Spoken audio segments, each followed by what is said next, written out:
Hello, and thank you for joining me on another episode of the Tech Exec podcast, where, as always, we work to triple your impact per engineer, create an amazing tech organization you're proud of leading, and in general, have fun while we're at it.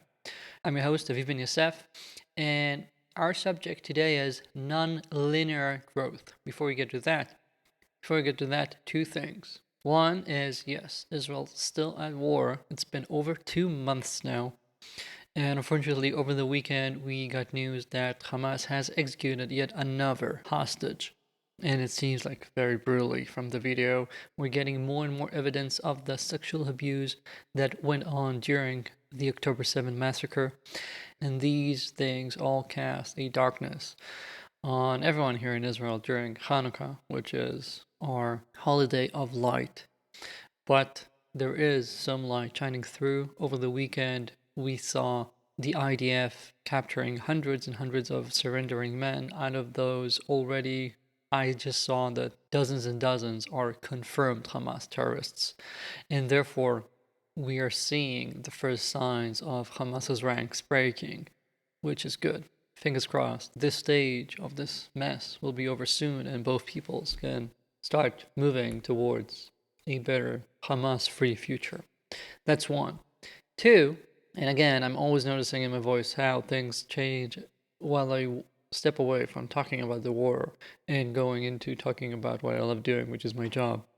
My 2024 Launchpad, the free webinar where I'm going to be talking to you about making the most out of 2024, helping you plan for the new year, takes place precisely a week after this episode comes out. So this is your last chance.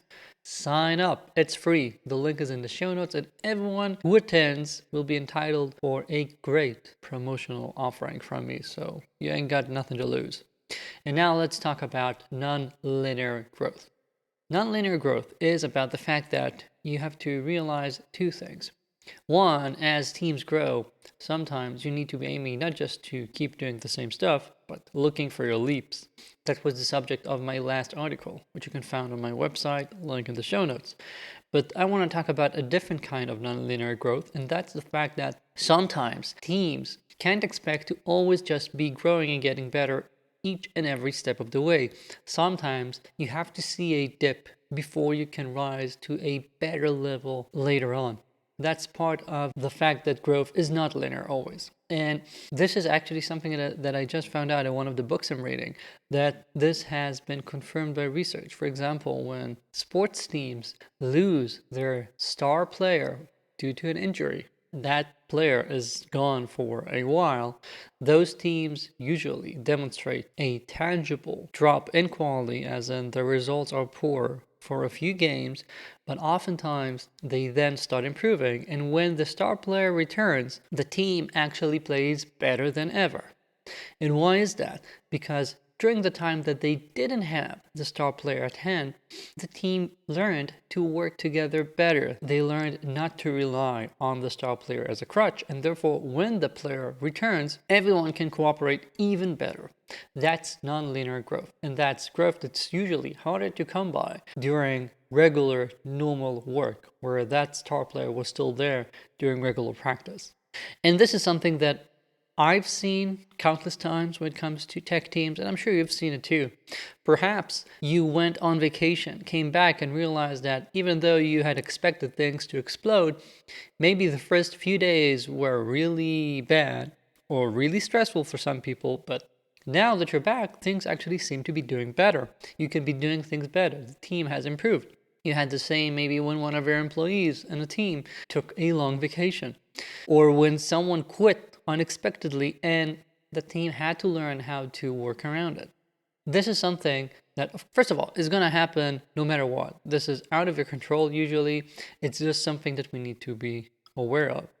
But, as I always say, it's a shame to let a good crisis go to waste, and therefore what I want you to keep in mind, the point of this episode is to be not just aware of it, but when it is happening, learn to spot it and again, make the most out of it. So how can you do that?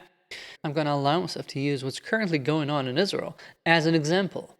And as dire as war is, I'm trying to look for the rays of light, again, Hanukkah, and I'm talking to many, many teams, and I'm seeing that essentially almost every team I'm talking to has lost 20 to 30 to 40% of its workforce because people were called up to serve as soldiers and reserves, or because people had families affected in the massacre and they cannot work, etc.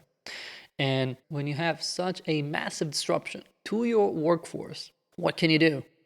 And now, 2 months later, I can tell you that while many teams were really scrambling over the first 2, 3, 4 weeks, the good teams are teams that right now are already not just getting better, but are trying to understand how can we grow from this and get even better. And I'm already seeing this.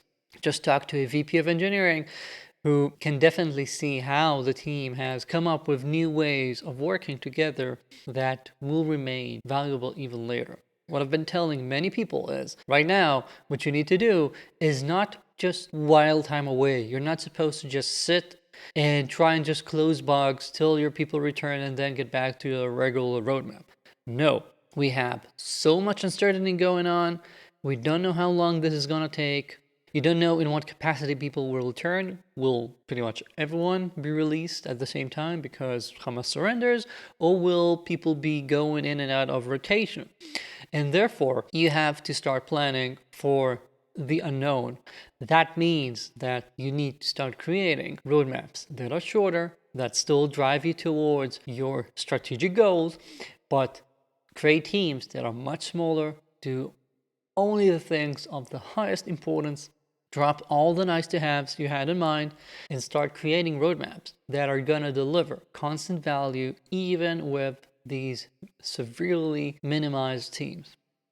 And if you do that, not only are you likely to be performing better than other teams who don't realize this, but two, you will see your team act better, perform better after this fucking war is done. And three, each and every one of the people you already have in your team will be now going through an accelerated growth period. And this is something that I witnessed during my army service, during wars, as I saw how within weeks people made leaps in their learning. And the same applies now. During these times, people who have a clear goal, who have agency, who see that the goal they're working on is tangible, is possible, even if it's a stretch goal, are people who move faster, are people who learn faster, iterate, are more innovative, more creative. Israeli tech delivers no matter what, and this is why people right now are really trying to come up with new ideas of doing things. So don't just sit and hope for the war to be over faster than it's going to be and while time away. No, you have agency right now to go redo the roadmap, get a shorter one, get one that's distilled to the core business value that you can deliver right now, and work on that. And that's how you can induce nonlinear growth in your team right now. And if you're lucky enough to not be in Israel right now and you're not in war, the same applies to you, because what I want you to be noticing is that these sorts of surprises are going to come up. They can be as extreme as this, or I was talking to someone who was working from Maui during the fires they had a few months ago. And again, yes, that's very disruptive to a team located there. Things are going to come up that are as bad as that, and even more minor. As I said, people take time off. People just need to go and take care of their families for a while. People move. You have layoffs. I don't know. Something's going to happen. Probably a lot of things. Some going to be extreme, some not. And I'm hoping most of them are just going to be regular events that disrupt your work, not life or death events. And yet, these are going to happen. And the question is, are you going to leverage? When those happen, are you going to be able to say to your team, this is going to suck for a few weeks, but we're going to come out of this even better? Or are you just hoping things will reverse by themselves, trying to roll back time, which is not going to happen? So right now, I'm betting you already know of something that might be coming up. Someone's going to take a break. Someone's on vacation. Even good things. Someone's pregnant. She's going to be gone for a few months. How are you going to handle it?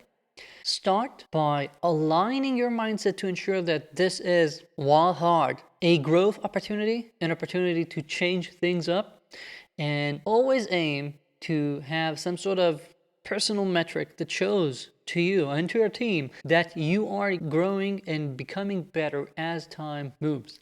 It can be as simple as your velocity. It can be more intricate, like how much innovation are we seeing from people who are not that star player who is currently not here?